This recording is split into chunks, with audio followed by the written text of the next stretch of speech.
chairing this meeting today on behalf of Lord Ahmed of Rotherham. He sends his apologies. Unfortunately, he couldn't be here. The reason being he's on Umrah in Saudi Arabia at this very moment, and I'm sure he's doing dua for us all.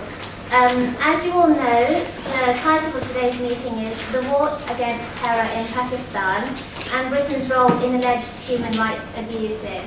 I'm a trainee human rights barrister. I work with Lord Ahmed as his human rights consultant. We have been quite concerned about alleged human rights abuses that have come to light and Britain's supposed acquiescence to them in Pakistan. Human Rights Watch has recently released a report entitled Poor Britannia, and based on those findings, we have written to the Foreign Office on behalf of alleged victims of torture in Pakistan who are British citizens. Unfortunately, we haven't heard from the Foreign Office yet, but as soon as we do, I know we will make that public. I have a distinguished panel of guests today. I'm afraid you'll have to bear with us. Some of them have been delayed and they will be arriving shortly.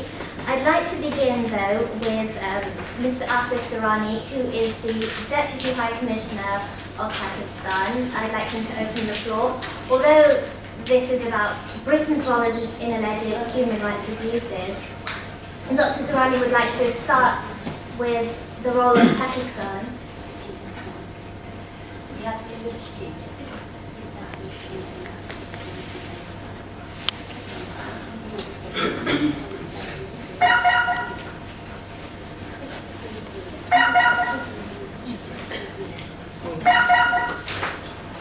I do apologise for that. Mr. Durrani will speak second to last. So I'd like to open the floor, if it's okay, with Dr. Al-Tahir, who is the chair of FAF. Dr. Al-Tahir, would you like to? Well, thank you very much for inviting me to speak. I mean, I wasn't really aware of the speak, but human rights violation has been a common topic for the past 20 years, particularly in the Middle East and since the invasion of Iraq in 1991.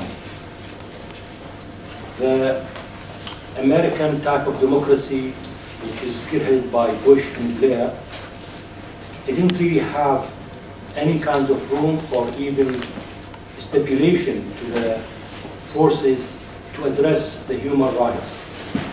They've been accusing the countries in the Middle East as a violator of the human rights. The human rights violation has been universal throughout the Arab world.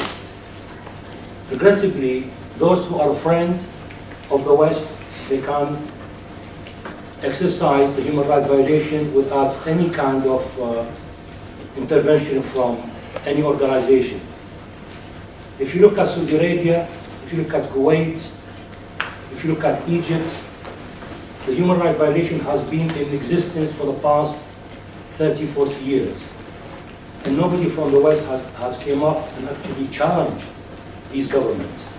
And yet, since 1990, we've been aware in one factual that Iraq has been violated of the human rights violation.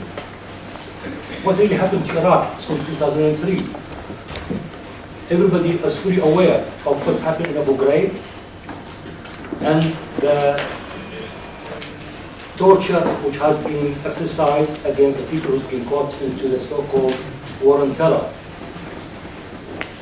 by allowing third countries to exercise the violation, particularly in Morocco, in Egypt, and some of the Gulf states. And regrettably, the Western power has been silenced, and so was the Islamic world. I can't really put the full blame on the Western power, but equally, we should really address it from ourselves. We have been silenced and we allowed this kind of violation to take place without any kind of address or even a challenge to that issue. The United Nations, for a start, they have a commission and they have an organization. But have they taken any action to address these kind of violations? The answer is no. And we seem to be, in the Arab world, and particularly in the Islamic world, to be cowering, not to address what the cause of these human rights violations.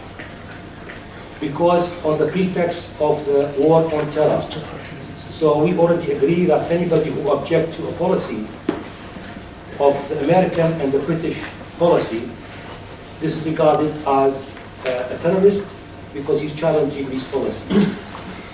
The injustice which has been taking place for the past 60 years in Palestine, in Gaza,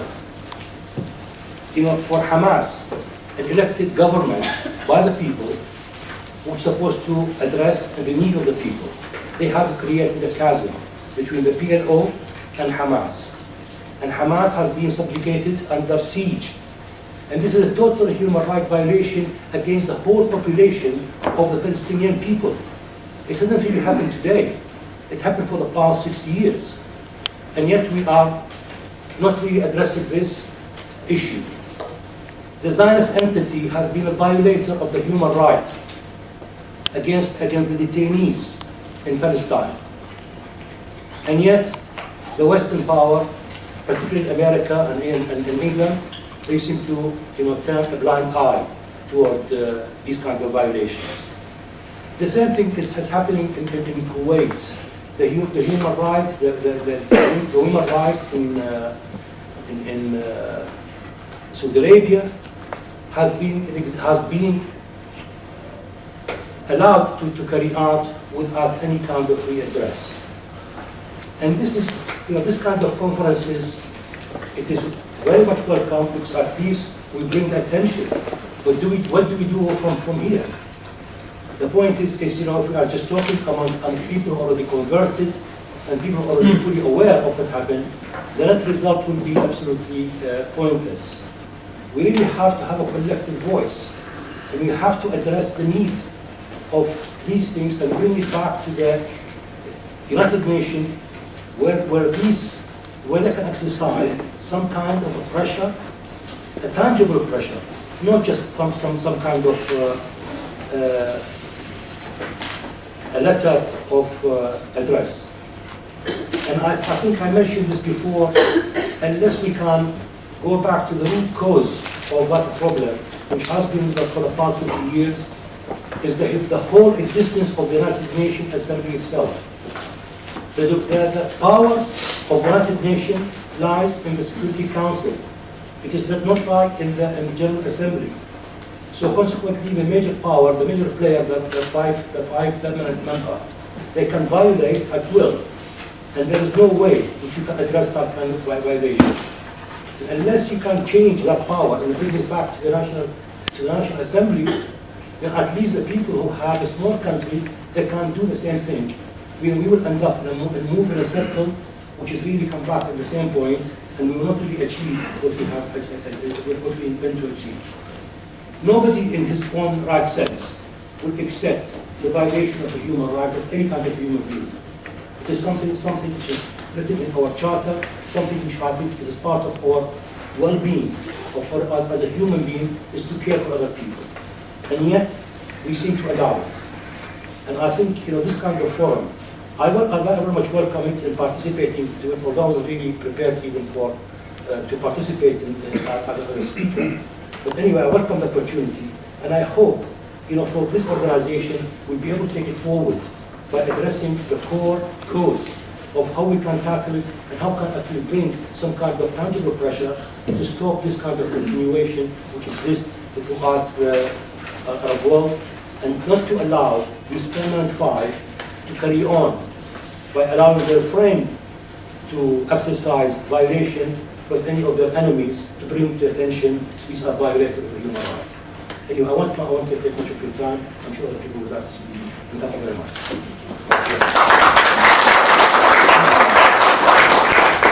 Thank you, Dr. Dahir. Before we go on, I would just like to reiterate, as always, that the views expressed by members of the panel and later members of the audience when we take questions aren't necessarily the views of myself, Lord Ahmed, or Society Outreach, or anyone in this room as a whole. Dr. Al-Fatori, who represents Society Outreach, has just asked me to remind everyone that Society Outreach works on the basis of equality and freedom of speech and human rights, not as an extremist organisation. So I'd just like to reiterate that point, that on the basis of freedom of speech, everyone is allowed to express their opinions to an extent, but that they're not necessarily the views of the entire panel. Thank you, Dr. Thank you.